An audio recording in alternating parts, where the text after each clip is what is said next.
Profeti Jahja, a.s. Profeti pastërtisë dhe i së vërtetës. Në historinë e profetëve të përmendur në Islam, ka disa figura që ndonë se jetuan një jetë të shkurtër, lanë një gjurmë shumë të madhe në historinë e besimit. Një nga këta profet është profeti Jahja, a.s. Një njeri i njohur për devotshmërinë, pastërtinë dhe guximin, për të thënë të vërtetën.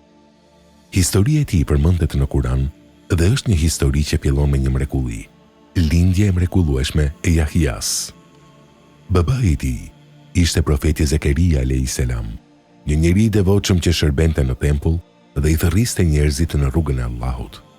Por Zekeria kishte një shqetësim të madh. Ai dhe gruaja e tij ishin shumë të moshuar dhe nuk kishin fëmijë. Megjithatë, ai nuk e humbi kurrë shpresën tek Allahu. Ai u lut Zotit me një lutje shumë të sinqertë. O Zoti im, më dhuro nga ana jote një pasardhës të mirë. Surja Ali Imran 38. Dhe Allahu ja pranoi lutjen. Engjëjt e lajmëruan Zekerian për lindjen e një djali që do të kishte një mision të madh. Allahu tha në Kur'an: O Zekeria, ne po të japim lajmin për një djalë, emri i tij do të jetë Jahja, një emër që nuk ja kemi dhënë askujt më parë. Surja Ali Imran 39.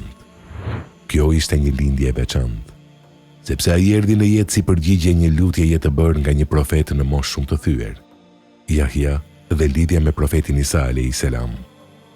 Profeti Jahja jetoi në të njëjtën kohë me profetin Isa a.s. ose Jezusin sipas traditës së krishterë. Ata ishin madje të afërm familjar. Sipas transmetimeve të dietarëve islam, nëna e Jahjas dhe nëna e Isait, Maria, kishin lidhje familjare. Kjo do të thotë se këta dy profetë jetuan në të njëjtën periudhë dhe të dy u dërguan tek bijtë e Israilit për t'i kthyer njerëzit tek adhurimi i Allahut. Jahja ishte një nga njerëzit e parë që besoi në misionin e Isait, që në moshë të re, Jahja ishte i veçantë. Kurani përmend një cilësi të rrallë për të. Allahu thotë: O Jahja, merr librin me vendosmëri, dhe Kurani shton: ne i dham atij urtësi që në fëmijëri.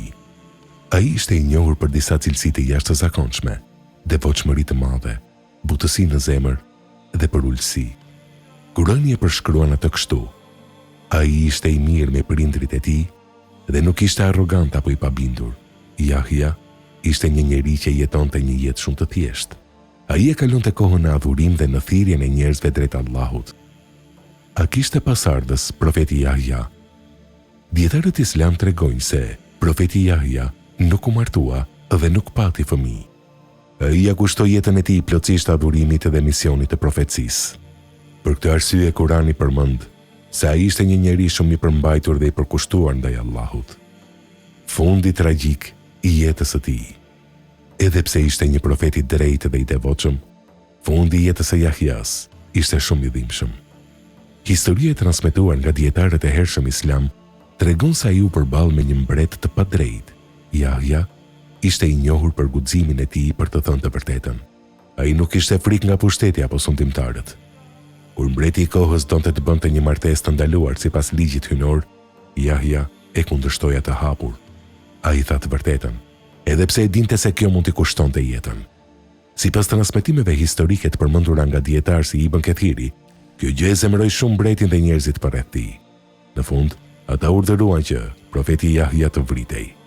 Kështu, një nga profetët më të devotshëm të Allahut u vrapa drejtësisht.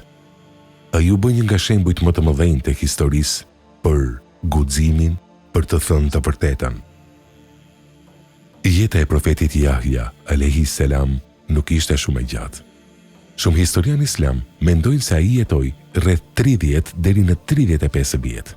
Por edhe në një jetë kaq të shkurtër, ai arriti të bëhej një nga figurat më të pastra të historisë së profetëve.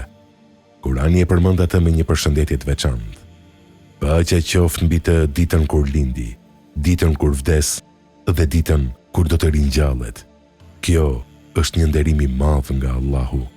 Historia e Jahjes na mëson një mësim shumë të rëndësishëm, se e vërteta duhet thënë gjithmonë, edhe kur përballë saj qëndron pushteti, sepse në fund, ajo që mbetet në histori nuk është pushteti i mbretërve, por drejtësia dhe besimi i njerëzve të sinqert, si profeti Jahja alayhis salam.